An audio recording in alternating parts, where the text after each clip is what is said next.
Hi, everyone. Hi, Street Cat.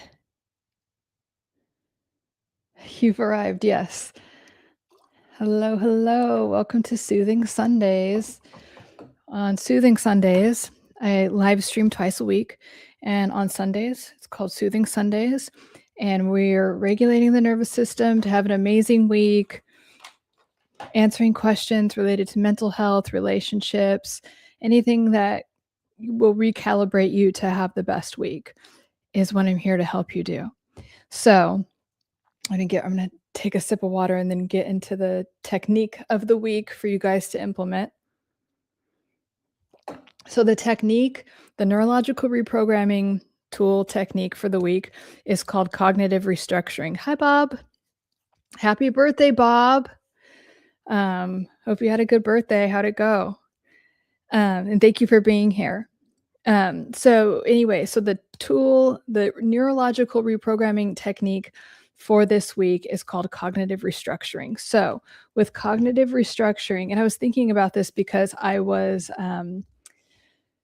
just on TikTok, I think it was, and someone was talking about the Bible quote from Romans, like, be transformed by the renewal of your mind, which I love. I think the Bible has a lot to say about like psychology, actually, and I don't think it's like meant to be literal. That's my opinion. But anyway, like Neville Goddard says, the Bible is a psychological drama in a way that's teaching you about your mind and how to use it to literally get whatever you want in life.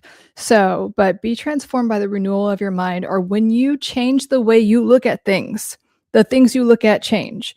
So I want you to take something in your life that's been a pervasive pattern that you might have been like, oh, it's always been this way, or I can't, like, you feel maybe even defeated about, but you do want to change. You want, like, in an ideal world, that pattern, that thing, and it could be in your health, wealth, relationships, career, your spirituality, connection with source, God, whatever you call it. Think about it. Think about one thing. And I don't care if it's been going on your whole life, it can change in an instant. Literally, whatever you want can change in an instant, even if it's been that way the whole time. The clients that I have that really just decide that that's the truth and that they're going to go with it are the ones that have the fastest and greatest progress in my private practice. So if you can just start from that basis, and that is what cognitive restructuring is about, this technique I'm going to show you about, that's the basis of cognitive restructuring, is literally you're going to decide in this moment right now, doesn't matter how long the pattern's been there, you're going to decide that your mind is powerful enough to change it like that, because it can. And this is a CBT, a cognitive behavioral technique. So with cognitive restructuring, we have to, whatever the old belief is, find the pattern that it is. Like, oh, there's never enough money. Okay, or let's just take that. And then what is the belief behind it? That money is hard to come by, that my services aren't valuable, that whatever it is, I want you to, and it could be more than one old belief that you've had, but I really want you to be as freaking real with yourself as possible. And so again, you're going to list the pattern, whatever it is, and then all the beliefs attached to it. If all your relationships are shitty and end in drama and you're always attracting a narcissist or whatever, then list all of things. Do I think love has to involve suffering? Do I get bored if it's not drama ridden? Like, really get as real as possible, because the more real you get with yourself, the better the outcome will be. So you're going to list all the old beliefs. Okay. And then I have people do it where it's all the old beliefs are in one column and then the new beliefs are in a different column, or you can just turn the page. I prefer if you wrote this down. So you could write it in your phone or on paper. I think you get better results with paper, because when you write something by hand, you create new neural pathways faster. So for each old belief, I want you to write literally the opposite of that, and that is your new belief. So if the old belief is, I never have any money, the new belief is, I'm inherently worthy and money is easy. It's just always, without me even doing anything, just by me being me, it shows up in my bank account. Things like that. And again and again. So money is easy to come by. Money shows up for me in expected and unexpected ways constantly, all the time, just for existing, just for being me. I always have loving, supportive relationships, friendships, coworkers, romantic relationship. It's always so loving and supportive and peaceful. And I like that. And I thrive in those situations. So again, take all the old beliefs from the pattern that you have, be as real with yourself as possible, and then list all of the new beliefs. And literally, you're just writing the opposite of that. And if you need help with your old beliefs, like ask your friends that you have that can really be real with you and be like, what do you think I'm unconsciously thinking about myself? Or do you see patterns in me that I maybe am not worthy of? And if you have good friends and you're open to the feedback, they might be like, yeah, you don't own your worth, or you maybe like drama a little bit, whatever it is, but be open to that feedback because it will lead to the result that you want so much faster. So that is called cognitive restructuring, and it works very well. And if you're just hopping on right now, go back and watch the cognitive restructuring. And I want you to implement that throughout this week, and it will really shift your life. It will shift that pattern out. And I mean, I'm telling you guys, it can change so quickly. I promise you that. I promise you. It was wonderful. Thank you. Okay, good. Glad you had a good birthday. Glad you finally caught. Yes, happy to have you here. Welcome. Yes, welcome Street Cat, and welcome everyone else. If you have any questions related to mental health, relationships, toxic relationships, I specialize in personality disorders and helping people heal from toxic relationships with someone that had, if you were in a relationship with someone that had a personality disorder. And it doesn't even have to be a romantic relationship. It could also be parents and coworkers. It's all a common dynamic if we have these people in our life. And again, if you are in a toxic relationship currently and you're trying to separate from it, or you have, and you're in that thing where it's like, oh, should I loop back? They're trying to pull me back in. Or you're just in a pattern where you attract the same thing. It's totally fine. No judgment, but it can be the start to the most amazing era of your life. If you can heal from that and understand why I attracted those patterns. What's up? Like, why was my worthiness, my self-concept, am I recreating a trauma from the past, from childhood? So it's totally worth looking into, but just know, because sometimes we get so down on ourselves and really judgmental about it, and there's like a lot of shame around it. Don't be ashamed. Just know that it's showing you, just like anything that's showing up in your life, it's showing you like, oh, here's an opportunity to know yourself a little bit better, or know your worth, or know that you're capable of having the money you want, having the love that you want, having the relationship with source, God, whatever you call it. You're actually, that's all waiting for you. So is there, I'm there at the why part. What do you mean, Street Cat? I'm there at the why part. Elaborate.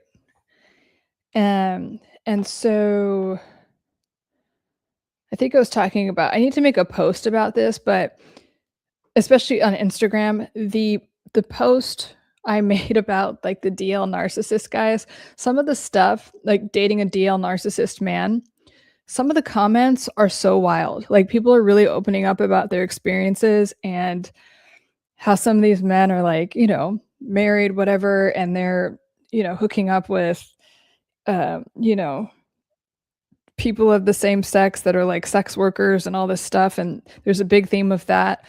These DL narcissist men, like hooking up with tranny, like sex workers and all that stuff. And that, I don't have any judgment about that in particular. I have judgment about like the deceit and lying to someone, and like really, because they're the most homophobic people typically. And so just all the hate, and then the way that they relate to women and hate women and all of that stuff. So I just get, especially on Instagram, I get so many questions and stories about it. So I just want to acknowledge that and know that you're not alone. But what I don't want you to do is be in this like hater mode, like fuck these, blah, blah, blah, because what you resist and what you give the most energy to persists. So if you're like, I fucking hate this, like again, like the wizard Liz, she's like in victim mode and she's like, yeah, my baby daddy's a DL, narcissist, blah, blah, blah, and they're demonic and all that stuff. What are you doing? You're just going to attract more of the same thing. And she calls herself like a manifestation expert.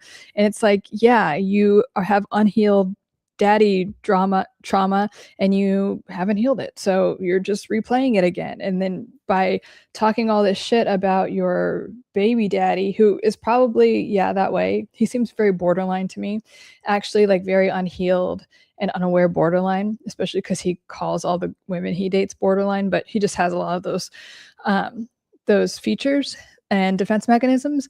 But that's what I don't want you to get into. I make this content so you're aware, and that you don't feel alone, because sometimes, especially in a toxic relationship, you feel like you're crazy. You feel like, because they tell you that you're crazy or you're making stuff up, or they try to minimize and deflect and put it back on you and gaslight you and all that. So you can get to a point where you're like, oh my God, I must be the only one going through this, and I have a lot of shame about it, especially because it started off with so much love bombing, and I was sure I was in love. So I make that content for you guys to know that you're not alone. But in all of my content, it's solution focused. So I will talk about something and then give a technique, a solution, something for you to work with. I don't just, bitch about things. So I just want you to know that, like, at all times. And then if it's not clear, the solution or the technique I'm offering, please always ask or like write it in the comments, because I always want to provide as much clarity as possible. And also it's about repetition, right? So sometimes saying it in several different ways is helpful too. And we have to, when we're doing that and we're focused on the solution, we're activating the reticular activating system. That is what we're activating in the brain, the reticular activating system, RAS. And so your reticular activating system was focused on this, and it was very fear-based, and it was giving a lot of energy through emotion to the problem. And so if we can reroute the reticular activating system to the solution, which is what the technique in the beginning that we were just talking about, if you reroute it that way, then more of the solution will show up, and then you'll create that muscle. And then after a while, it's just like your baseline state. You always have healthy relationships. Your health is always great. Your finances are always great. Yeah, it's 2026. Nothing wrong with being gay, but man, yeah, there's nothing. I don't care what kink you're into. I mean, as long as it's not harming anyone. But the whole thing of like really being homophobic and really, which is a form of hate, and then always being in a relationship with a woman and then always putting her down, and always to the point of like severe like emotional abuse and sometimes physical abuse, and then going and doing the thing that you hate. And like narcissists have a lot of shame. The things that they hate the most, they actually embody, so and I could say that I remember when I was not aware and in my healing phase and dating narcissists, and they'd be like, I fucking hate hypocrites, for example. And I'm like, you are the biggest hypocrite. What is happening? I'm so confused. So that is something to be aware of. And also, if you know that you're dealing with one of these people and they are like adamantly against something, it's because they have that. I mean, that's true just in general, but especially with these toxic, unaware, willingly unaware people. Street Cat asking why I kept repeating patterns, dating same emotional, unavailable people. Oh, yeah. Well, that's okay. Asking that is the first step, right? You're being aware of it and then wondering why. Like, in wondering why, at least you're not in victim mode, like, oh, everyone's this way and poor me and everything. It's kind of like, oh, why am I attracting this? Let's look at this. And so when you are dating people that are emotionally unavailable, here's the interesting part about it, is that there is somewhere in you that you're emotionally unavailable. There's somewhere where you are afraid to be seen and heard for like who you truly actually are. So, and that might be worth exploring. Like, were you shamed for voicing your opinion? Were you told that your existence doesn't matter or that your opinions don't matter? So what is there where you feel unsafe if you're fully seen or fully heard? because I with people that are like, I attract emotionally unavailable people, and they're like, I really want to attract someone that's available, but it's like, and they have this like anxious attachment sometimes, and then if that person were to show up, it wouldn't, like, it would either trigger an avoidant thing where you'd push them away, or the anxiety or the anxious attachment would amplify even more, and it would cause an imbalance in the relationship, and it would push that person away. So, what is it? And also, is there an unconscious belief that people will leave? Or is there an unconscious belief that you feel unworthy of love? Because that's another thing. Did you have to overperform for love? Were you told that um, love is scarce, or if you don't do all of these things, then I'll leave, like a narcissistic parent would? And you with narcissistic parents, it's never enough. So you always have this feeling of like, oh man, it's never enough. And especially with if you grew up that way, because parents also provide safety, they provide love and safety. So if you feel like you have to overperform and it's never enough, that creates a baseline feeling of like love is anxiety producing, and I have to do all of these things and they could leave at any time. It doesn't feel safe. So we have to reset your nervous system to associate love with safety, and consistency and security with safety, and that feels nice, because sometimes when we have the security or safety, then we're like, oh, I'm bored and I'm going to push it away. Um, Hey, question. I was dating someone that told me their mom was a narcissist, but I dealt with all of the signs of a person of one that is one, but said her mom is. Do they lie like that? Or, right, but I felt like I can be. Okay, let me answer that first part. Yes, they do. So both of those things can be true. You could have been dating her and her mom was definitely a narcissist, and a lot of narcissistic parents raise narcissistic children. So both could be true. And a lot of narcissists and borderline people that have these cluster B personalities will accuse other people of it, because they have been told by someone that you're a narcissist or you're borderline. So they'll accuse other people of that. So both can be true. But if your instinct is, or your observation is, well, you have a lot of narcissistic qualities, yeah, she probably does. So, but the way you're wording the question makes me think that she was saying that to deflect from the fact that she was a narcissist. Whether or not her mom was a narcissist or not, the fact is that, especially if you're saying street cat, that you have a pattern of attracting emotionally unavailable people. I'm assuming that she had a lot of those qualities, because narcissists are obviously choosing to be emotionally unavailable. Real emotion and real intimacy is very threatening for them, because they hate themselves, and so if people really see them, it's just too threatening, and they're very afraid of abandonment. Um, so I'm assuming, street cat, that that's probably what happened. You're right, but I felt I can be with people and open up the unconditional, but have people don't have that always for you, you know? Yes, but, like, it's about, first of all, it's deciding that there's a ton of emotionally available people. There is. And so you might have a baseline belief of like, everyone's emotionally unavailable, I keep a track, and like, yeah, in the past you did. The past doesn't exist anymore, literally. So at any time you could be like, you know what? Now I attract emotionally available people. I attract people that I can have these really fulfilling relationships with, and it's very rewarding, and all of those things. If you could literally refocus on that. Again, taking all of those old beliefs, old patterns, and saying, you know what? I'm just choosing that this is the case now, and that this is what's going on for me. And you broke that. I feel like people open up like unconditional, but people, um, I'm not sure what you meant by that, but I think that you're saying that sometimes people open up. I don't know what the like unconditional means, but the thing is that it can be consistent. I think that what you're saying in that last message is like street cat, is that it's inconsistent. That's a thing that you can reprogram. my relationships, love, all of it gets to be consistent. I get to consistently be supported and feel safe and loved and taken care of and all of those things. Yeah, the anxious. Yeah, the anxious attachment. When you're anxiously attached or the anxiety comes up in connection with people, that usually attracts avoidant people.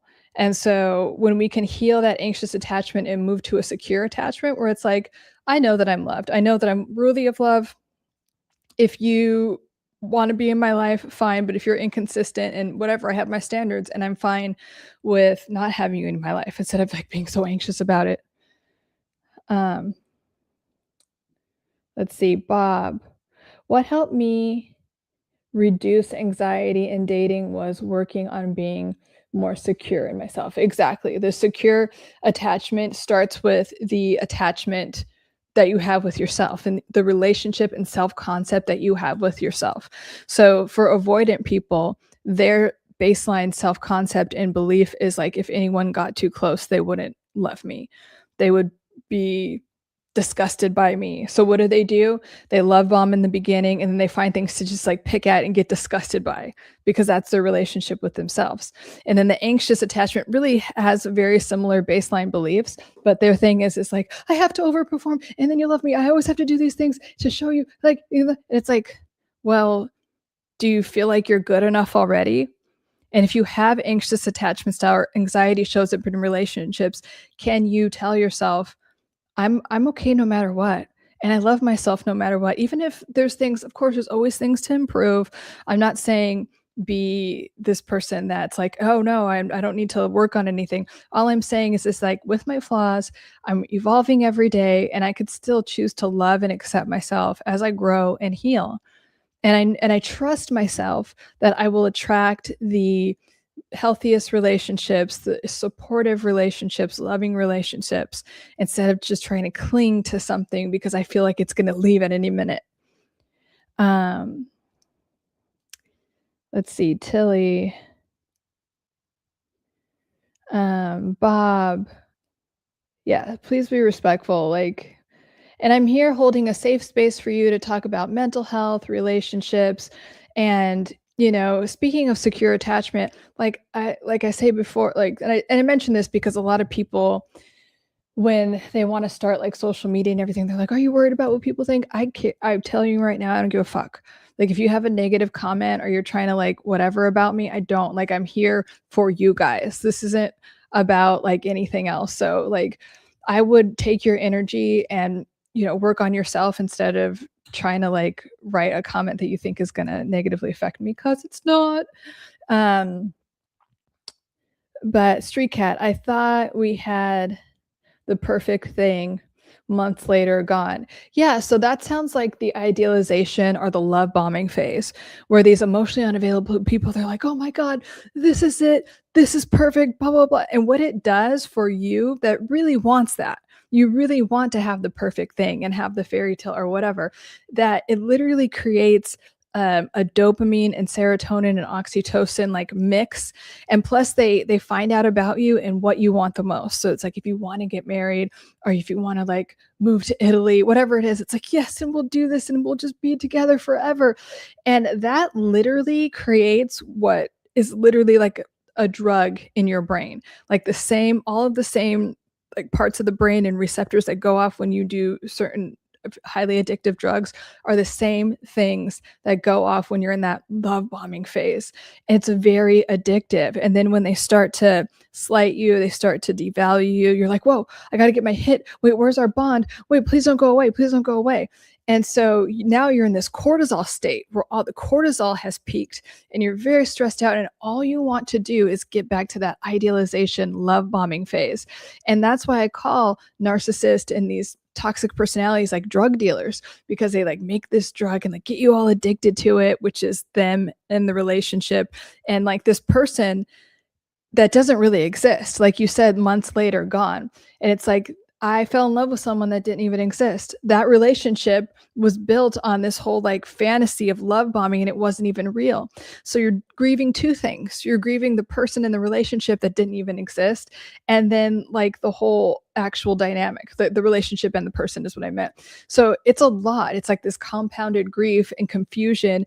And then you like are in this whirlwind and you're like, what happened? So know that that's normal and we have to detox ourselves from these people. That's why when you get out of a toxic relationship, I know that it can be very tempting to just hop into something else. And especially because the toxic person who narcissist borderlines, they always jump into something else as quickly as possible to numb out. So they don't have to. So they're using the next person to numb out and not deal with any grief and all of that. But can you reset yourself? Can you reset your nervous system and your brain by just being alone and going internal and working on yourself? That's one of the first things, whether it's someone that takes my course on healing from toxic relationships or I'm working directly one-on-one with someone. I'm like, can you take this time to just detox and put all of your energy back to yourself? Because that relationship, you gave a lot of energy to it. Narcissists and toxic people, they really drain you. They're energy vampires. So can you get all of that energy back, all that love that you were given? Can you just bring it all towards you? And it is difficult at first because your nervous system is still like trying to respond to that addiction. But the more and more you focus on yourself, like showing up to this live stream or journaling, doing any of the neurological reprogramming techniques I talk about, the easier it will get. And then you'll get to a point where you're like, wow, that was like a different lifetime. I would never, ever have a relationship like that again. And I love that. I love when I get to that point with people where it's like we're talking and it's like, wow, remember back in the day, and it was maybe even 3 months ago. And it's like you're just such in a different place right now. It's so rewarding to watch people. Hi, Kurt. Oh, thank you for the answer. Yeah, of course. That's what this space is for. Um, cope. I'm just going to say cope. Just getting over a breakup with a dismissive avoidant, covert narc. Yeah. Lasted only a month, but it's the worst feeling. It is. I want to acknowledge that. Like, even if it was just a month, because I feel like some people like minimize it, like you don't even date that long, including the narcissist. They'll be like, what relationship? That was nothing. They'll go from I love you, this is about we're together forever. And then it's like, what the fuck was that? I'm whatever. That's nothing to me. So I do want to acknowledge that even though it was a month, like it's just so much intense emotions and things going on with these people. And then they eventually circle back, which is the most dangerous part. Lasted only a month, but it's the worst feeling, even though I might be a super dark empath, red flags early, but I stayed because I needed to know for sure. I might be an anxious attachment type also. Yeah, so anxious attached type of people typically attract narcissist and the dismissive avoidant types because we have this unhealed if you have anxious attachment style, like you have a typically there's some wounding around what your self-concept is around love, and that love was scarce, love was hard. If you did something wrong, love would be taken away, safety would be taken away. So those people respond to the trauma. Like if you have anxious attachment, you respond to the trauma by trying to be perfect or trying to overcompensate and doing all those things. Now avoidant people are just like, okay, well, never mind, and they're just as hurt internally, but then they'll numb out or go to the next person and just be like, oh yeah, I never liked you anyway, type of thing. And that is good self-awareness, Cope, that yeah, there is probably some anxious attachment there. And so can you look into that? Can you say like, whatever it is, like in that love bombing phase, it's really informative actually. So during the love bombing phase, what were they telling you? What were they promising you? What were they, because that is what you actually want, even like beyond the red flags. And yeah, we do ignore the red flags because we want to believe the love bombing stuff so much. So it's like, let me ignore that because I really want this. I really want whatever it is, to get married, to feel safe, to whatever, for you to save me from like it doesn't it's all so in the love bombing phase, what were they promising or advertising about themselves? And unfortunately, it's not true. You end up falling for someone that didn't even exist. But what was it? That will be very informative to your healing. Thank you. I'm trying, I know, but I have my own yeah, stray cat. We all have our patterns, but it's just dismantling the ones that aren't serving you.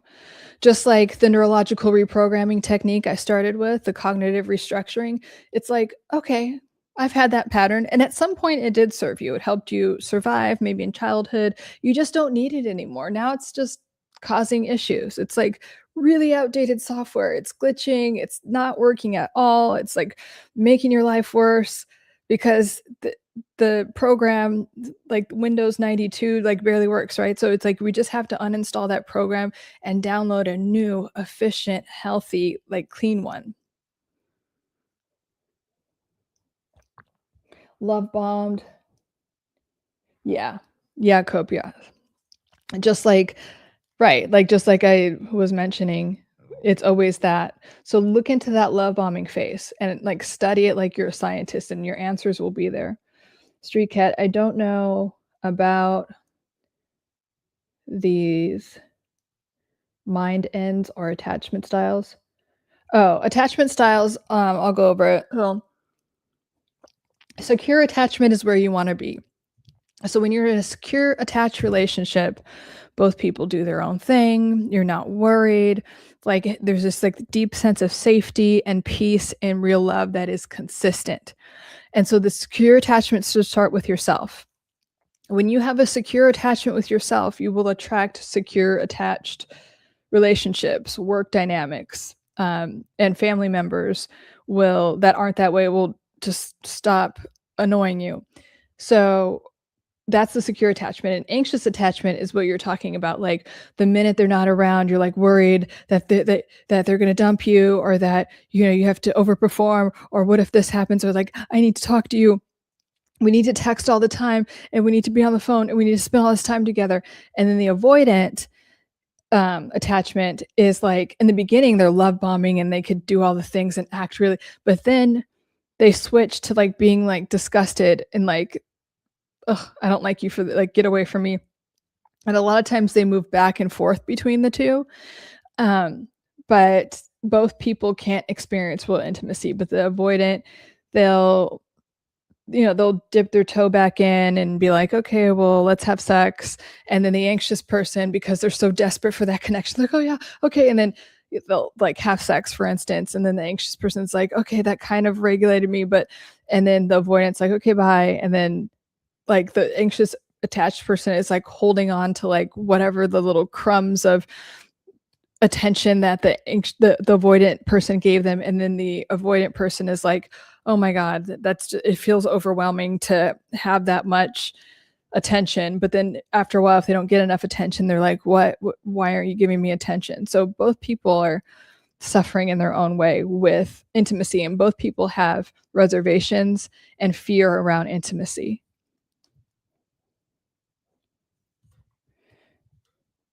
Till now, I had to stop this. Address I have. Add address I have. Oh, and address I had of an issue.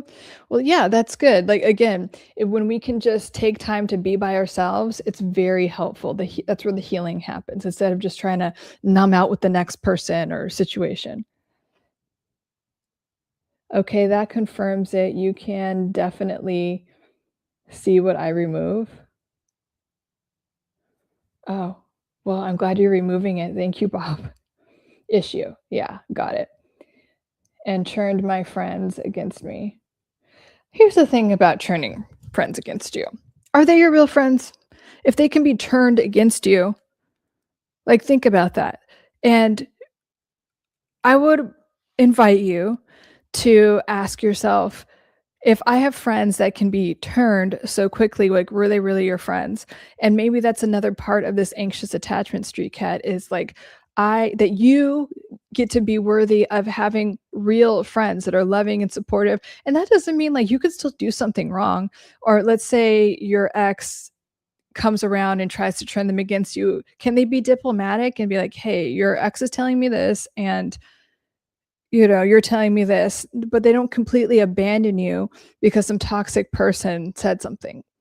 So that tells me you're in a place where you get to have a big clearing and actually attract real supportive friends that don't just turn against you because some toxic ex said some stuff. So it's a really big opportunity you have to recalibrate and attract like real solid connection and love and support.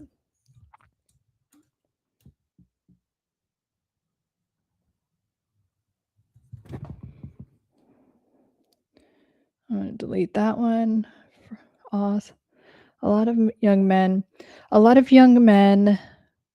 Huology says, a lot of young men are anxious types these days, and women are avoidant, opposite of how it traditionally used to be. What do you think? I don't know if that's true. I think that people are more maybe not expressive, but honest about what's going on internally.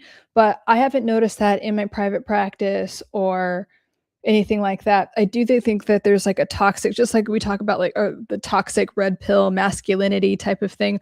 I do think that that's also the like women like, oh fuck guys, blah blah blah, and like hating men too. And I do think that I have a video about this, but I should repost it. I talk about the DL narcissistic men because I get so many questions about it. But there are toxic lesbians among us, like fucking vampires, and they hate men. They will date men, they will marry men, they'll use them for whatever, but they hate men.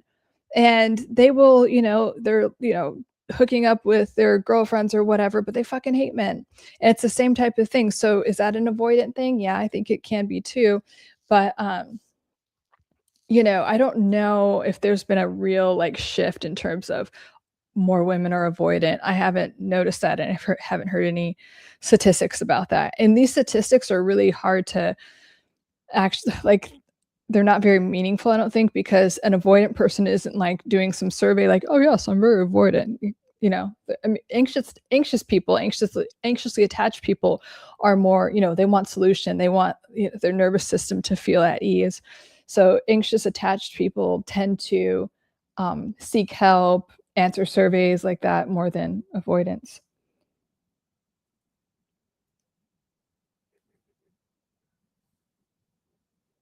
So Rabbit, we're talking about mental health.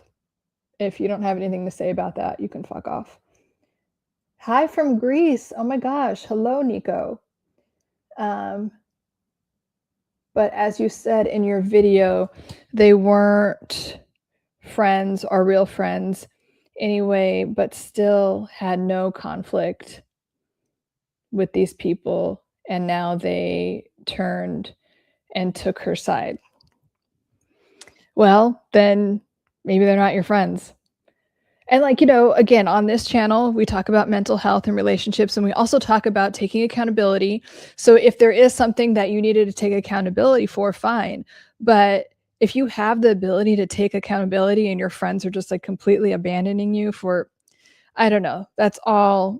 I would be fine just clearing those people out. Like let them all be toxic together. That's why I say that all the time. Let those people hang out with each other. You're over here healing and trying to be a better person and focused on your evolution.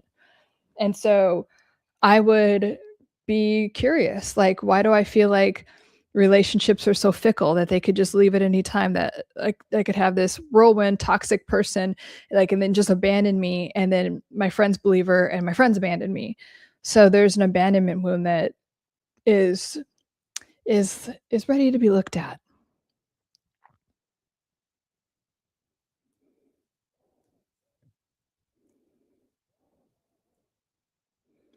I use this too. She got with someone not even 2 months. Ugh. She probably got with someone while you were dating her. That's the other thing. Like narcissists and all these cluster B toxic types, they always have people in the background. I mean, very typically. Hi, Big Pontiac. Good to have you.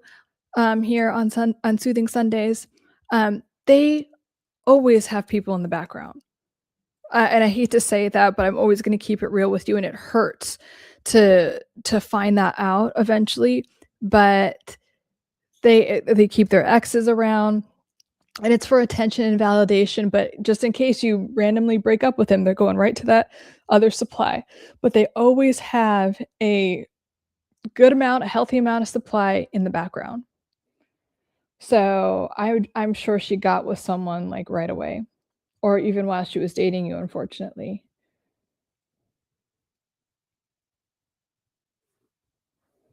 It does suck to fall for someone that really didn't exist, but you can grieve that and heal from that and never attract it again. I make a lot of this content for you guys to know that you can look at these patterns and find out what they really are and never attract it again. And no, it doesn't need to take decades of therapy. It really can happen very quickly. You can shift these things out of your nervous system and recalibrate your nervous system and mind. Again, think of it as like uninstalling an old program like you would on your computer or phone, and then installing a new, more efficient program. And it just takes a little bit of discipline and focus on yourself.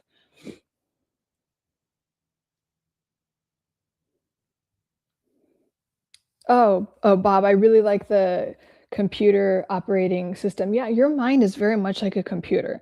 So if you think about it like that, and it's also like empowering, I think. I really try to empower you guys and remind you of how powerful you are. Maybe sometimes even inform you because we feel so powerless because of a very dramatic situation or trauma that just has taken over for so long. And that's okay to feel that way, but just know that you have so much more power than you maybe realize at this point, and your mind is so powerful. And so, yeah, at any moment, we could uninstall that program. And sometimes we need to. Think about if you were trying to run Windows 92 or whatever on your, think about how inefficient it would be. So we can't do that version with our relationships or how we see ourselves. From Albania, baby. Hi from Albania. Wow. Um, Detroit became mutant. Hi. Hi, Detroit. We are talking about mental health, relationships, healing from toxic relationships, and recalibrating for the week. So I always start with a neurological reprogramming tool to shift your brain so you can have the best week possible and get rid of old patterns that aren't serving you anymore. So that's what we do every Sunday for Soothing Sundays. And then I also live stream on Wednesdays at 6 p.m. Pacific. Street Cat, I feel insecure till they start lying, or maybe you feel secure until they start lying. I have a low tolerance for lies. Doesn't make me a pleasant person in relationships. And there go the secure out the window. So that's, then you're not secure all the way, right? Because when you are secure, what that means is like you're so solid that you would be unaffected by that, right? So if, for instance, if I have insecurity and really some unconscious or subconscious thing that I'm fat or whatever. So I'm like, yeah, I'm fine, I'm fine. And then the moment someone's like, oh, you're fat, or like pokes my stomach and I freak the fuck out, that means that I still have some insecurity about my body. And just as an example. So when you are really secure, you can't be shook really. Or maybe a little bit comes up and then you're like, "Oh, let me look at that." But it doesn't send you, it doesn't like fly out the window, and it doesn't like, you don't get triggered in the same way. But remember, your triggers are your teachers. So at any time, instead of judging yourself or being like, "Oh, I'm out of control, I got triggered." What is it telling you? It's really teaching you something. And it's just teaching you, "Hey, there's an opportunity to look at something, to heal this. There's a lie about myself that I'm believing." So your triggers are your teachers, and we don't need to judge ourselves for them, but we also don't need to completely believe them and react to them. So whatever goes out the window, okay, keep it in the window. Um, but when you are at that really secure place, it's just, it feels so rock solid and it can't be shook. So continue to work on that. Continue to work on your secure attachment with yourself and knowing that you'll always be okay, you'll always be loved and supported no matter what.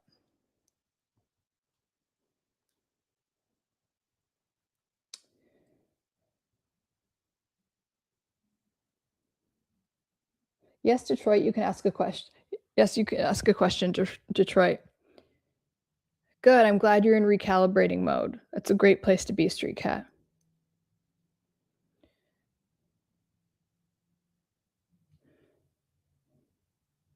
Yes.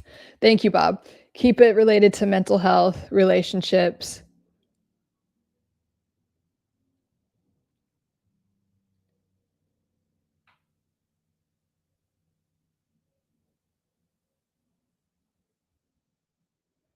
No, you're not a weirdo or a freak. People have their kinks.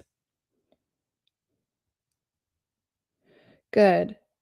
Yeah, Street Cat. Healing alone, I mean, what I mean by healing alone is that you're not jumping into another relationship because you're gonna keep attracting the same patterns, but work with someone, work with a therapist or coach, have a supportive community that is around healing. Like, you know, another group that I've talked about before is Al-Anon. It's like the sister program to AA and all the addiction 12-step programs. But in Al-Anon, you learn how to have better relationships.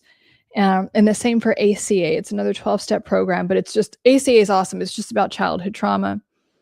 And there's a lot of nice, supportive, loving people. So you can heal a lot faster with someone, you know? So even if you have to start with ChatGPT, you know, it's not like I have clients that come to me and they're like, you know what?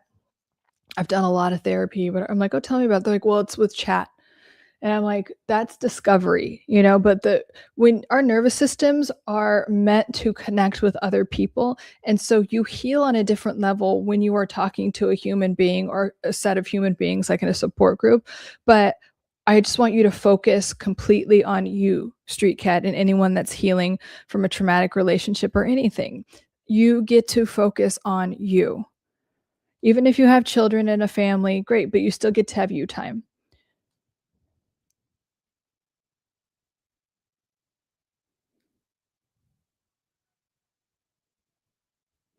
Yeah, good. I'm glad you're not jumping into new relationships.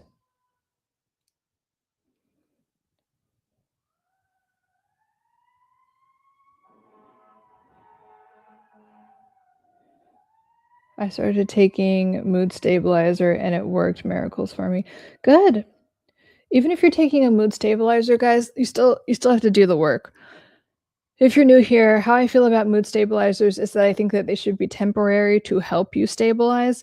Then you want to, if you can, wean yourself off of them because like long term they can do things to the brain and body that aren't that great.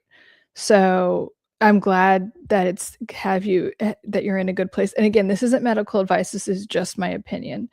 And you know, in my private practice, I've helped a lot of people get off of them because it just starts to have a rebound effect. But I'm happy that that's working for you now.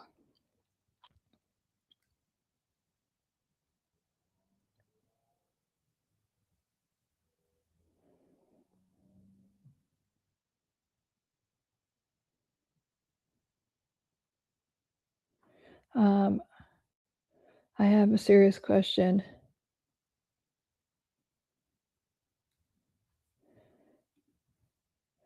Guys, I'm creating this space, a safe place for people to talk about mental health issues and relationships. Like, just go away if you're not doing that, please. Um,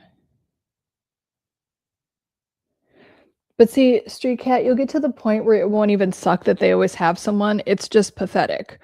You know, like you'll realize that after a while because they're just doing the same shit and then they're getting worse. I have to tell you, like, so I had a similar situation to you, Street Cat, with like an ex, and then he was trying to talk shit, but you know, these people play themselves out and it's like, okay. And so what does he do? He starts dating someone else right away. And I didn't do that. I worked on myself. And then he circled back, oh my God, I want to say like 7 or 8 years later. And he's like emotionally and even like physically decrepit. It's like, really, you're doing the same shit. And he's like, haha, yeah, I guess I'm afraid of intimacy. It's so funny. And it's like, it's not. And then ironically, I started having a lot of clients that knew him and they're like, oh my God, he's so hard to be around and no one wants to do deals with him and all this stuff. So they're going to play themselves out, and it's not going to, just know that if it brings any solace to you, that their life isn't getting any better. Your life won't get better if you keep doing the same toxic patterns, and then eventually you play out everyone and you have to look at yourself. That's what this narcissistic collapse is about. The more we become aware and the more we heal, they can't use us as supply because we're not enabling them.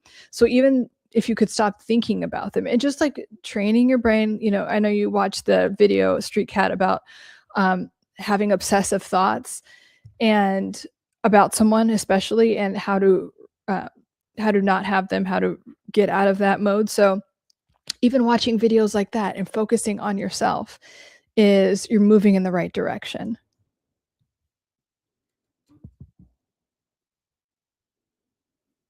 Yeah, it does hurt when someone has someone in the background. Um, and I'm sure that made it more painful. And that's the thing, you get to here's another reframe and another way to rewire your brain, but really like feel into it. What does it feel like to have a healthy, safe relationship where that doesn't even cross your mind? And do you know that you're worthy of that? Do you really know that you're worthy of the love and security and calm and peace?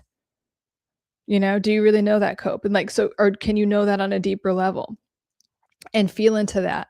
And I say it that way because when we feel into things, we're rewiring our nervous system, and our nervous system is literally like it's an electromagnetic field. Your heart can be measured up to, I think, arm's distance now. So if you start to regulate your nervous system in that way, you will attract it differently. So you don't think of love and then you think of like, oh, someone cheating on me. You think of it like, oh yeah, of course I'm worthy of a safe, peaceful relationship.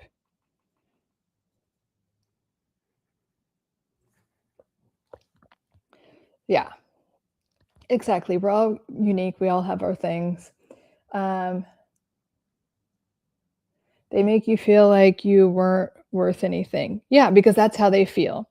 That is a common feeling that especially narcissists do. They make you feel like you weren't worth anything, that relationship wasn't anything, because that's how they feel about themselves. Narcissists are the most insecure people in the world. They have so much guilt and shame that they're carrying that they refuse to process. So they have to constantly offload it on you. And when they offload it on you and make you feel like shit, they feel temporarily relieved. That's why they keep supply around.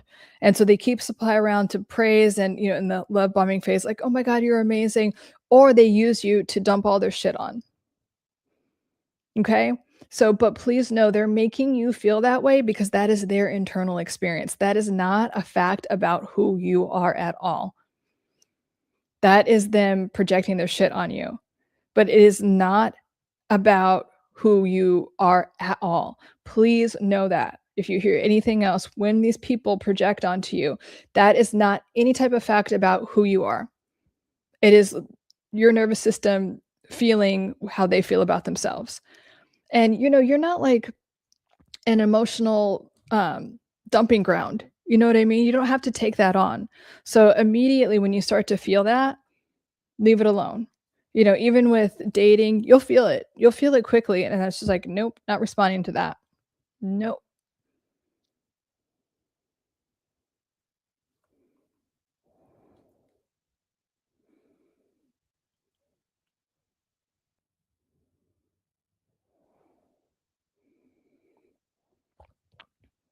Caught in her lie and someone over her house and lied and gaslit me. That was the last straw for me. Yeah, that's a really common dynamic. And you have to remember these toxic people, they're literally addicted to drama. Why? Because drama it creates a buffer with intimacy. So if there's all this shit going on and there's other people involved in the lies and everything, you can't have a real connection with someone like that. And that's what they're trying to avoid, real intimacy. Because the fear is that if you really know who I am, you'll hate me because I think I'm a piece of shit. So I don't want you to ever find out that I'm a piece of shit. So I'm going to make you feel like a piece of shit. And also in the meantime, I'm going to cheat on you with a bunch of people to get my praise and adoration also, so I don't get too close to you because I don't like it's too threatening to have any type of feelings towards you. That is what they're thinking. That is, and they can change it if they want to. They just choose not to. They just choose to find new supply.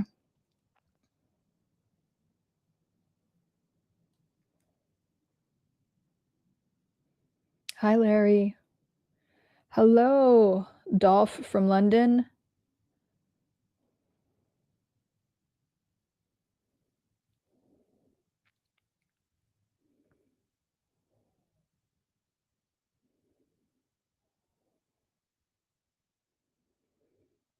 Can you make the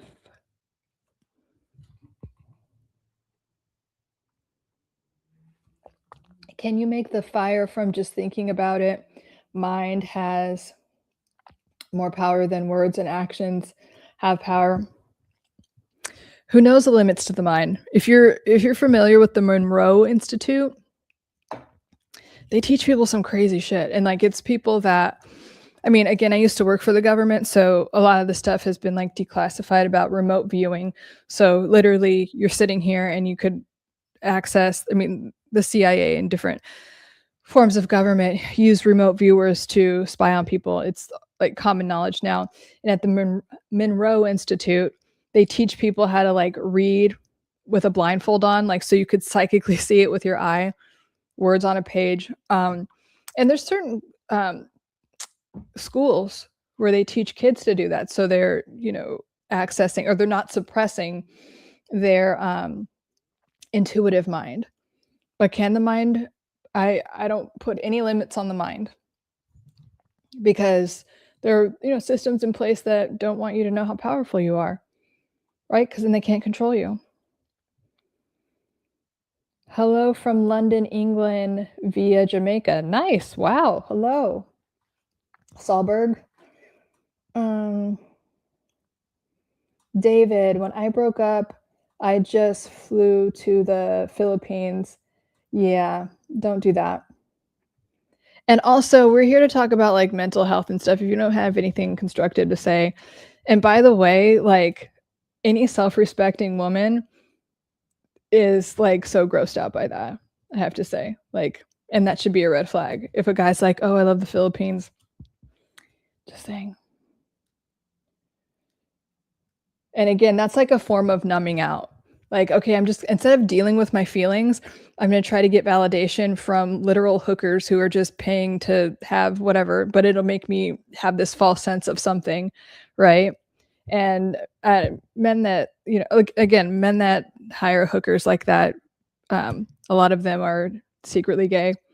And also, it's like, do you feel like you can't get that on your own, so you have to pay for it? Probably. Um, right, you right. Hi, Fresh. How are you? Diverse group tonight, right? Hey, Mike. How are you? The reason you don't feel powerful is you let yourself get distracted. Learn what the difference is focus and nonsense. Yeah. And sometimes people are addicted to getting distracted, right? Like the whole doom scrolling thing, it's really an addiction loop because it's a form of numbing out. And so, yes, it's like on the like in the prefrontal cortex, like logically it's like, yes, you're allowing yourself to get distracted, but why? What is the underlying belief? What is the lie that you're believing? Like you're not worth like it'll never happen for you. You're not worthy of the success that you want. Why? You know what I mean? Because if you're allowing yourself to get distracted, what are you trying to keep away from yourself? That that connection that you want, that thing that you want.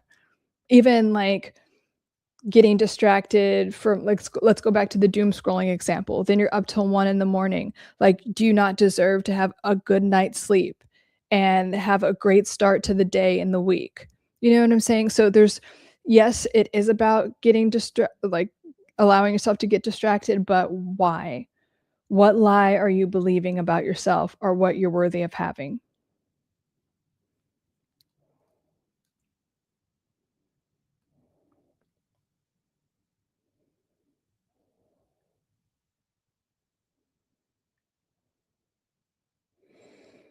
Yeah, Cope is like, by the way, I'm good looking and I go to the gym every day and I don't have low self-esteem about my looks. That's fine. You don't need to have low self-esteem about your looks, but you have a if you've attracted someone like this in a relationship like this, you have some type of underlying belief consciously or or subconsciously that you're not worthy of love, or love isn't stable, love isn't safe, or maybe it is for everyone else but not you. There is that, trust me. I have the same thing. I work out every day. I don't, you know what, I don't look I don't know, that's the feedback I get. I'm like a solid 5, like, I don't know, but like, the thing is that I still for a long time attracted those type of people. And so, and I remember I'd have friends who are like, "You're so this and that, and why are you attracting these losers that are, you deserve so much better." And it's because I had an underlying belief about my worthiness and that I didn't deserve to have the love and safety and security I want. And I grew up, um, I guess unconsciously believing that love wasn't safe, that I had to not speak up, not be seen or heard to experience love or safety. And then I had to just like accept little breadcrumbs and make a feast out of those breadcrumbs every time I got little breadcrumbs of like love or safety. And it's like, oh, thank you. I just, blah, blah, blah. And I just have to put up with that. And I had a narcissistic mom who was very envious of me. And so she was just always trying to like, you don't deserve that. You don't deserve, it's like, because God forbid I'm happy or feel worthy, because she didn't feel that way about herself. So she chose to project that onto me. And then I had to become conscious of that and heal that. So cope, there's probably something like that there. And you can just be aware of it. And then you can decide, okay, I'm going to rewrite this. I'm going to choose to, I was believing this lie, maybe even unconsciously, about myself or relationships or both. And now I'm going to choose this. I'm just going to choose different. And every time that old memory comes up, or every time that I'm just going to go, oh yeah, this is my new belief system.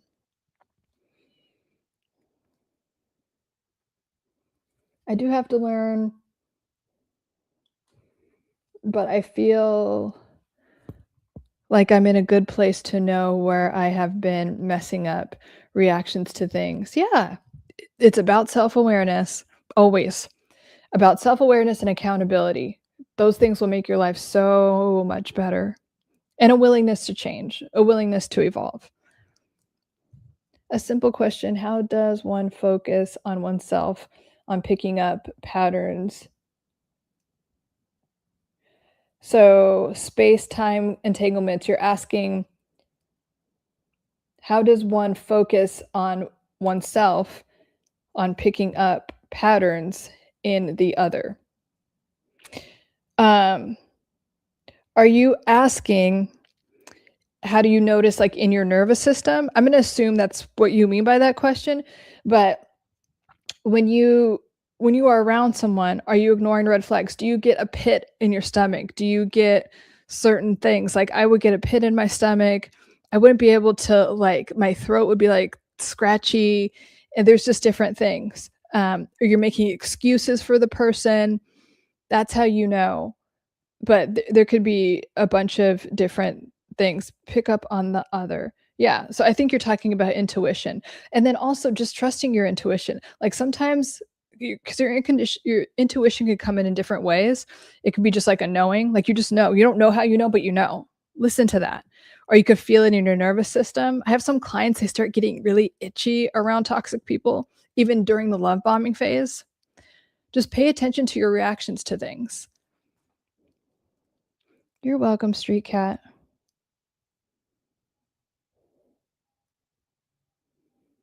Hi, Miss Priya, how are you?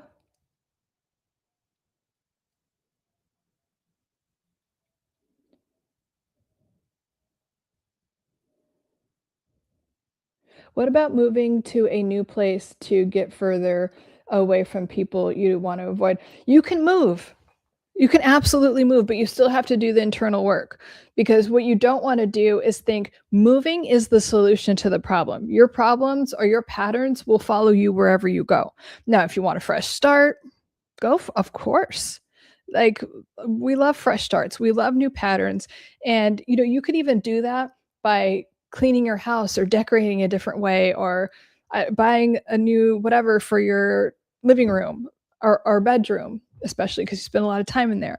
So, yes, it can be, but if it is part of your healing process, not just you thinking that a location is going to solve the problem, because it won't. It's an inside job, always. It's always an inside job. And then when we change the internal, the external changes. Such a beautiful thing. Hello, Moham.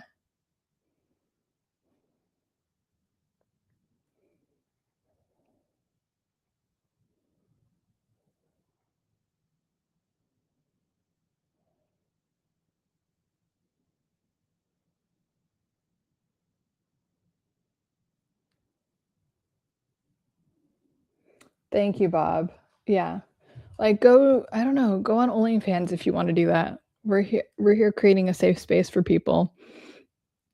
And us healed people are judging you because it's really pathetic. Um no, I haven't dated anyone since the breakup. Good. That's great progress because that means you're focusing on yourself. I'm 43, haven't been single since 20, just moving on, not healthy. I did this to myself, but I feel I see a pattern and went no more I want no more part of it, dealing with the hurt from people. But you're doing it. You're doing the work. And it's temporarily and painful. It's temporarily uncomfortable, but it's so worth it. It's so worth it. And then it gets easier. It's not like, oh my God, because a lot of people, they're like, I never want to feel pain again. So I'm just going to have these superficial relationships. You'll keep experiencing that pain. But if you heal from it, you just won't have the same effect. Or if it's something disappointing happens in a relationship, you're like, okay, like genuinely, you're just like, okay, because you're so securely attached that those things don't shake you like they used to.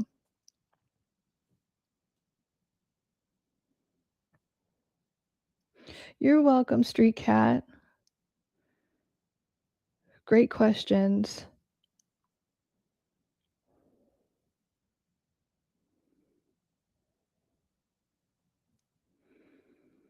Yeah, Mike, we don't want to take things too, I mean, and when I think of taking things too seriously, like catastrophizing things and also being so hard on yourself, people, especially people that want to look at themselves and want to heal, are typically hard on themselves.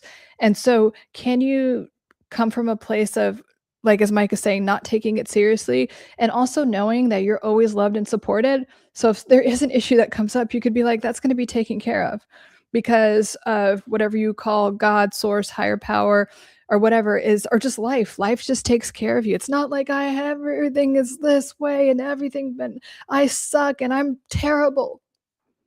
Can we get out of that mode? Let's not give that pattern energy. Let's give this new pattern energy. Like maybe the past sucked. Maybe it was difficult, but now it gets to be easy. Now it gets to be miraculous. Now things get to fall into place for you. And you don't have to judge yourself and like criticize yourself all the time. When you do that, you delay the things that you want to come into your life.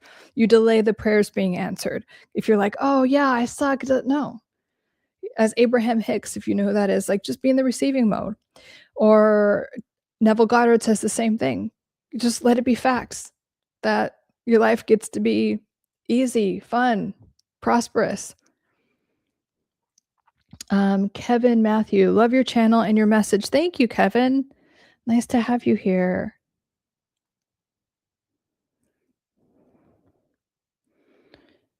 It's hard, even if today it's not as heavy as it used to be. Even hearing her voice used to crush me, but I'm a little bit better. 6 months, yeah, no contact, still training, and still have, yeah, it will dissipate. It will dissipate. The more you focus on regulating your nervous system and focusing on yourself, it will get better.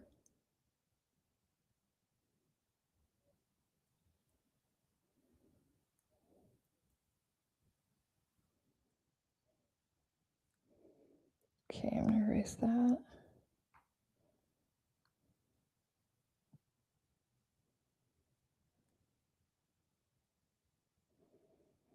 So let me know if you have any questions related to mental health.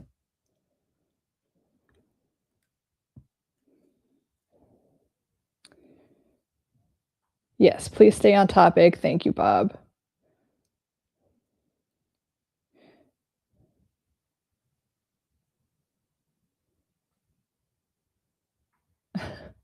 Okay, Rip. Um, Hello from Dublin. Hi, Dave. Nice to have you from Dublin, Ireland. I've always wanted to visit there.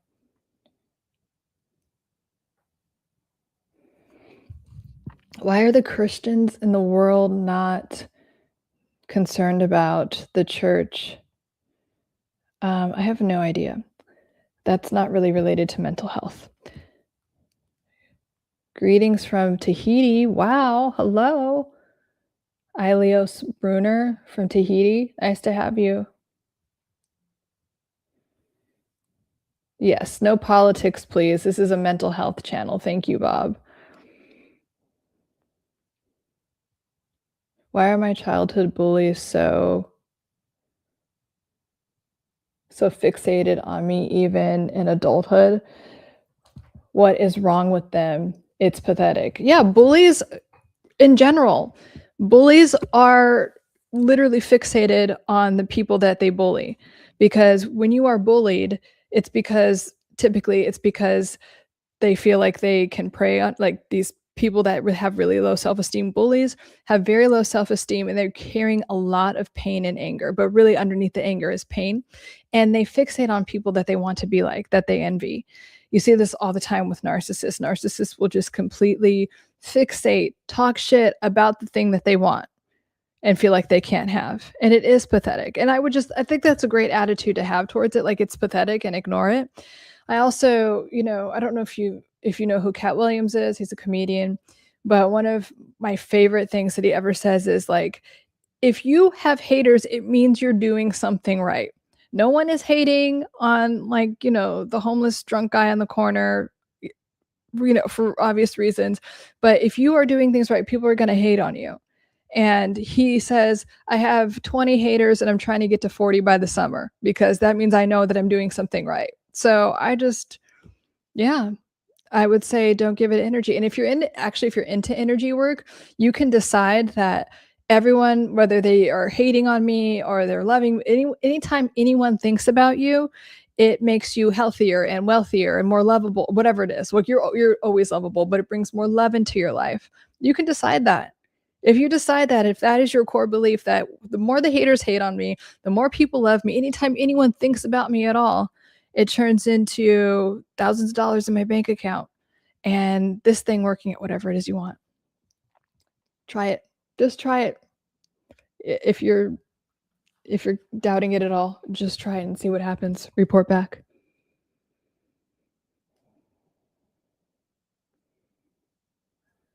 On New Year's, I had to listen all night to my drunk neighbors reminiscing about how they used to bully me. Ew. And found out lived. They got fucking furious, wanting to.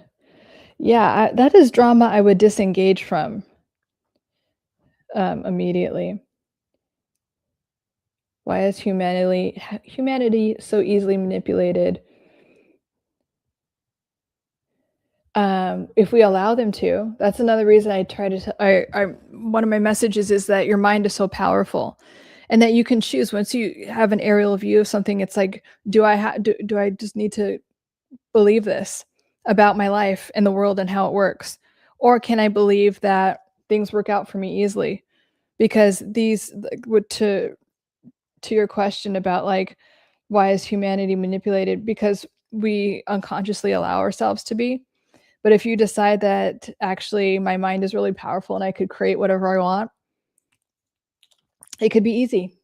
Your life can be a lot easier. And people that are the powers that be don't want you to know that. They want you on weight loss medications and thinking you need to buy all these things for whatever reason. Just saying. Is everything a false sense of security since everything? No, it doesn't have to be a false sense of security. The security comes from knowing that things come and go and I'm fine either way. That because I'm always okay. It's not about the outside world. Again, it's an inside job, it's internal. So it doesn't matter. The point of the sense of security is that it doesn't matter. I'm always whole and complete no matter what happens.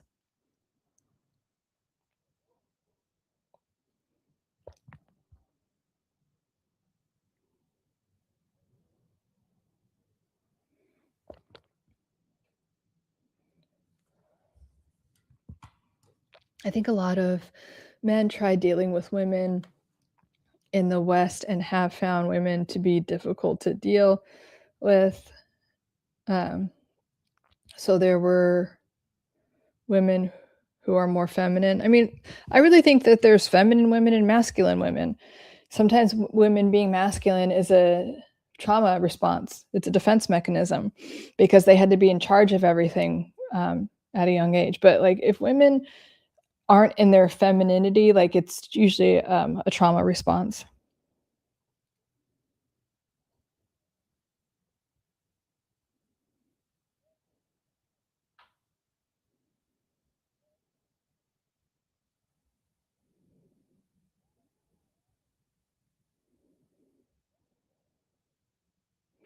Thank you, Rip Watts. Thanks so much.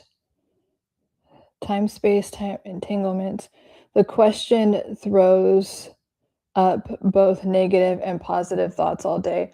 This internal aspect of the mind is beyond our control. No, what can what we can control is how we react and accept our minds. We can control our minds are very powerful and we have complete control over them. That is the point. Get money, enjoy solitude. Hi, Bruce. Nice to have you again.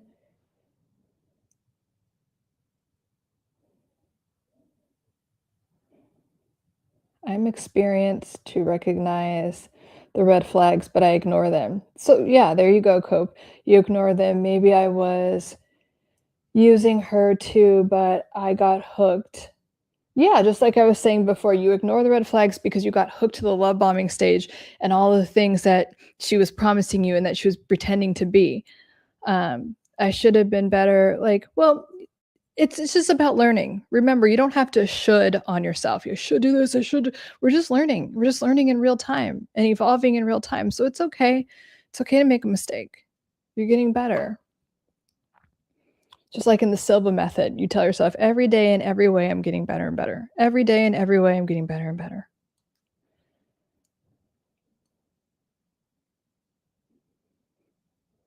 Yeah, that's messed up. They sound very sick people. Hope you know it's a reflection of them. Yes, exactly. It's a reflection of them and not you. But and also let's discontinue giving it energy because whatever we give energy to expands. We create more of it. So it's kind of like, how about if you choose to live in a space where there's no drama? You know, you have more love and support and fun in your life instead of that.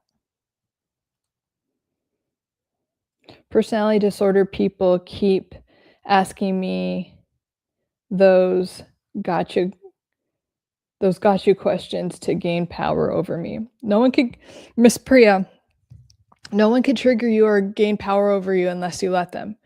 And again, your triggers are your teachers. So if you are getting triggered by a question that a toxic person is asking you, why is it triggering you? Think about it. What are you believing about yourself that isn't true? That's the real question. Because then they can't trigger you. You're not that powerless. Like people don't have that type of control over you, even though it might seem like that.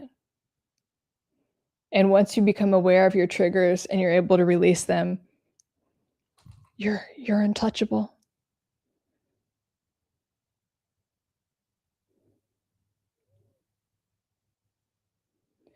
So if I wanted to hire you, what would you teach? It totally depends. When I work one-on-one with people, it's very customized to their goals and what they actually want to do.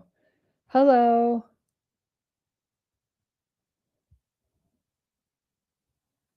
Raul.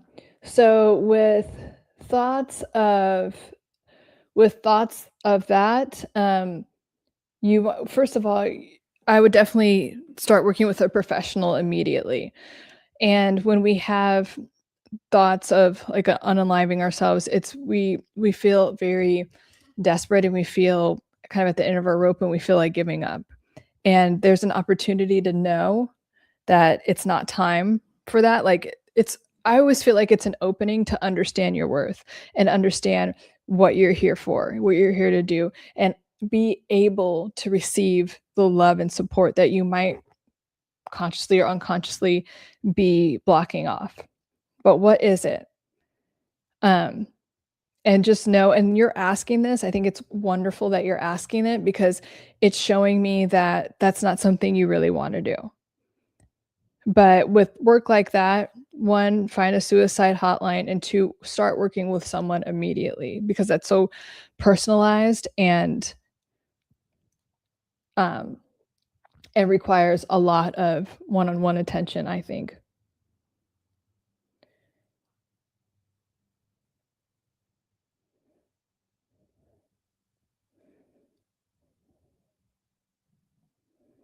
There's nothing wrong with you, Miguel.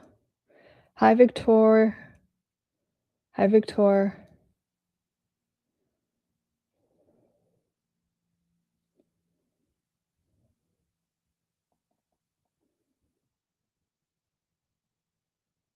Yeah, that's weird, Bob. Maybe it's I think it's maybe on my end. I'll have to see if I could, fix that on my end so it doesn't show me either. But thank you so much. I so appreciate you. Bruce, from 3 days ago, I feel nervous without reason.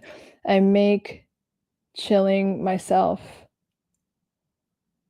I make chilling myself by some sound with high I think that means frequencies. Maybe I'm on a high vibe? What do you mean? Um, are you saying, Bruce, that you regulate yourself with high frequencies? It's okay to get nervous for no reason. Sometimes it's just our nervous system trying to help us out, but it's like, "Oh, I don't need that anymore." Maybe in the past, you needed to be on guard, but you don't need that anymore. So you can just tell your nervous system, "Oh, you're fine." And yeah, listening to high frequency music helps.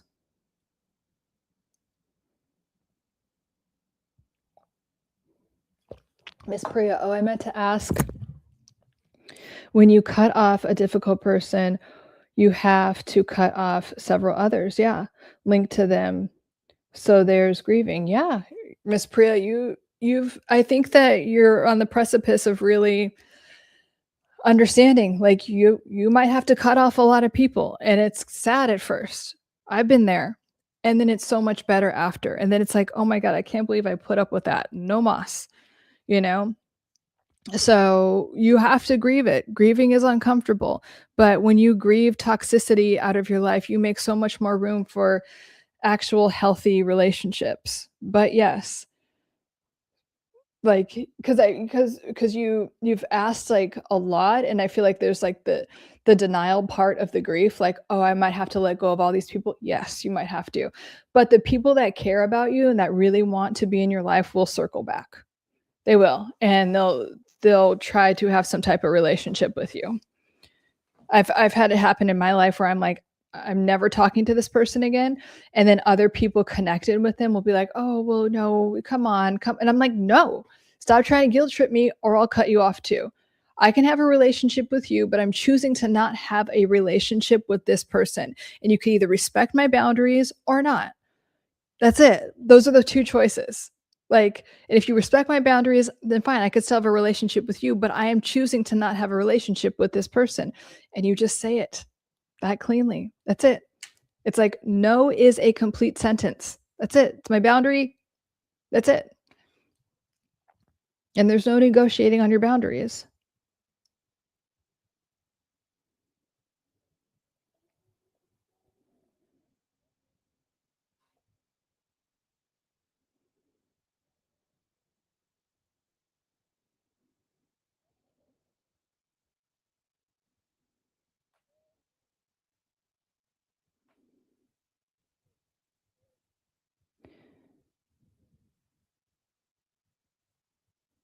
Um,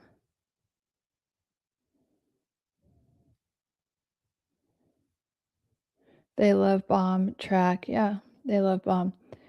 Well, live met one. Used to talk Let's see. Well, I met this one lady online and used to talk to her every night, and now she's ghosting me. I became clingy, I guess. Well, did you guys just talk online? Maybe she wanted to, like, also meet in real life, and she didn't wanna just talk online. Um,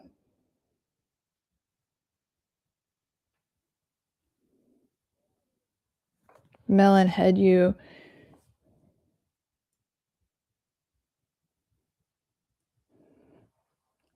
Yeah, ghosting does hurt.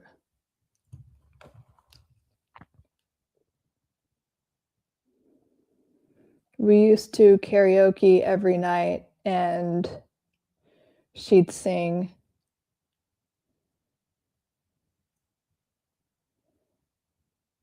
Okay, so you did see her in real life.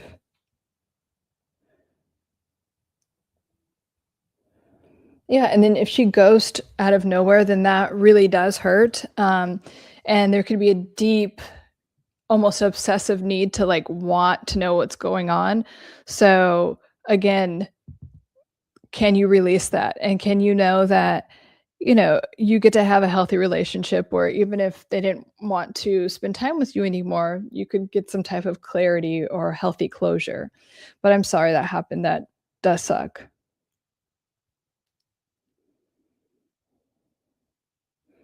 Cope. This stream has been very therapeutic. Thank you for doing this. You're so welcome. Helping me a lot in getting over this as quickly as possible. You're so welcome, Cope. It's what I'm saying. Crazy how they can sing to you back up. Um, let's focus on the solution. Let's not focus on the toxic person. Let's focus on the solution. I have to remind you. And even like, remember that. Like, remember my voice in your head when you start obsessing about them, because your brain will do that. Be like, okay, let's focus on me. Let's focus on my healing. Let's focus on what it looks like to have a healthy relationship. Let's focus on what safety and love in a relationship looks like real love.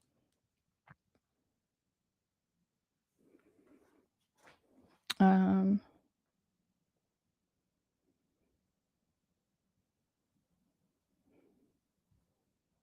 Constantine sound advice.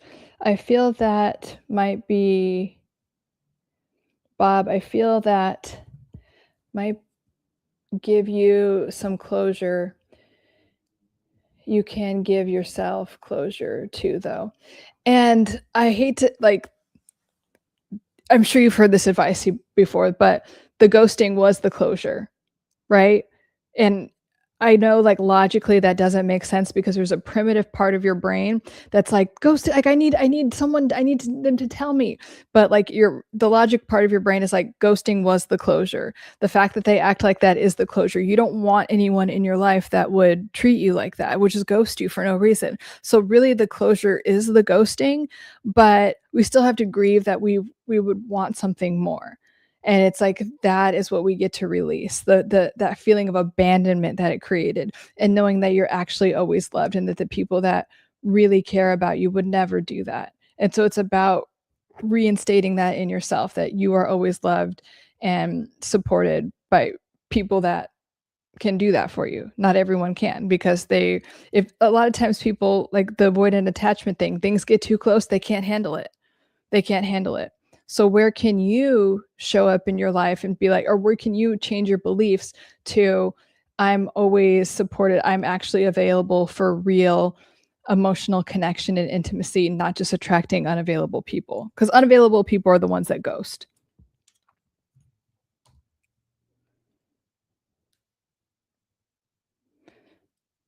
I guess my next question is, understanding her issue is still care. She shared she's going to therapy.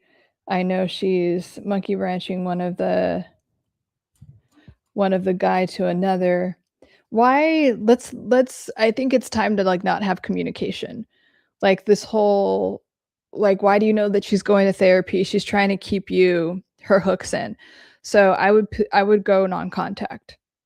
I know that's not what you wanna hear, but yes, it's not even ghosting at this point. It's like you guys are broken up. She's trying to keep her, because they also like that. They like knowing that they have some type of control over you. Do not answer her. I would block her. I would completely, like, energetically cut everything off.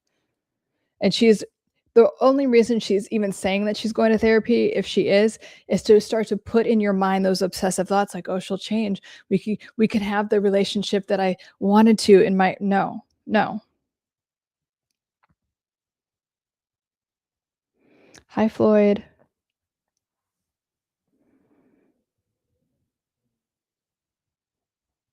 Do you think you can overdo going on a block fest, blocking people? Again, it's not this we're not amputating. We're detaching with love. So you set your boundaries and you see if those boundaries are respected. If it's not, then you could block them. But you're still detaching with love even if you're blocking. You're not like, "Fuck you, block, block, block, block." No. You state your boundaries, what you're available for and what you're absolutely not, and then you move from there.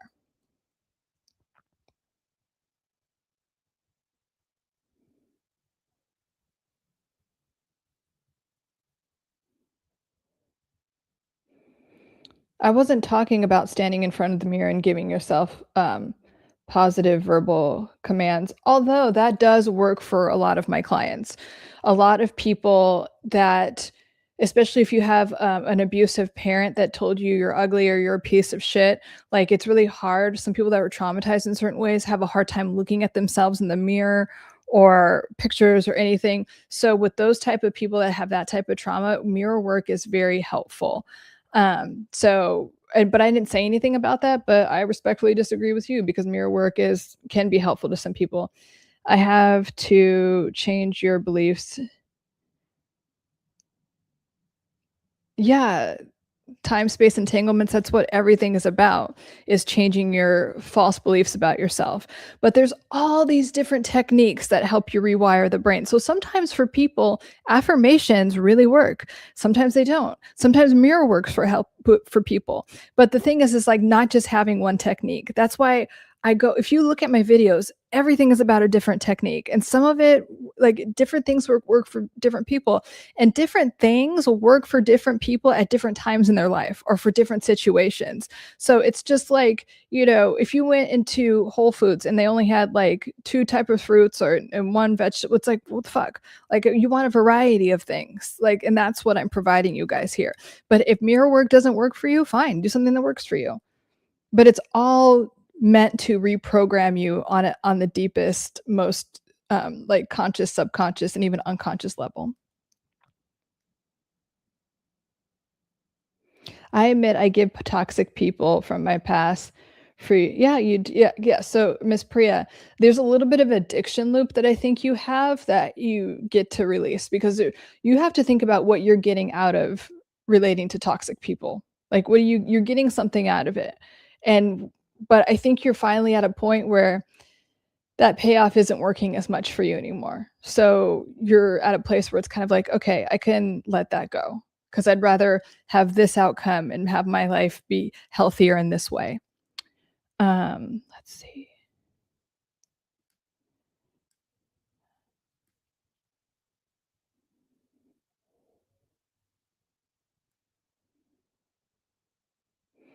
I see what you mean by ghosting is closure. Yeah. Or sometimes the breakup is closure. Like, and narcissists, especially dismissive avoidants, do this a lot. They're just like up and leave, like in the middle of the night. I've heard my clients like I've heard that like they just left in the middle of the night. And I'm like, unfortunately, that is the closure. I know you want more, but they just maxed out their capacity for any type of intimacy. So, and that does suck. And that is something I want you guys to grieve when things happen like that and learn from it so it doesn't happen again. I just don't want that to be a pattern in your life. Why do women ghost? She disappointed.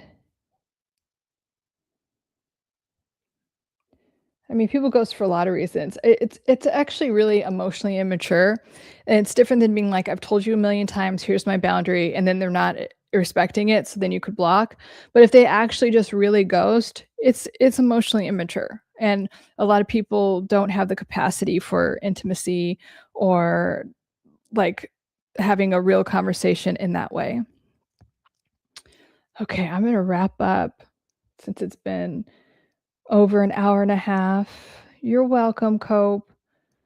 So many good questions. Thank you. And so yeah, so many good questions. And do the neurological reprogramming tool for the week, which is cognitive reconstruction. And and if you missed it, just scroll to the beginning because that's a really good one, and it will really deeply rewire those beliefs like we were just talking about. Because yes, at the end of the day, your life is just about like it's a reflection of what you really believe. And don't get like because I have gotten, I mean, even me, I'm like, oh my God, that sucks. That I really, yeah, there is some, but it's just an opportunity to clean that up, and it could happen like that. Things can change in a minute. Like again, like a miracle. What's the thing? A miracle can happen in a moment. Like it's really true. And thank you, Bob, so much for helping me moderate. Let's all thank Bob.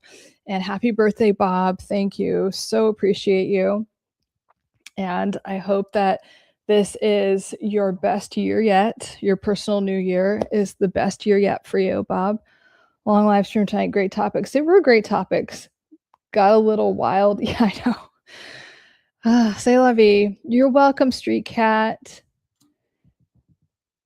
Thank you. We appreciate you, Bob.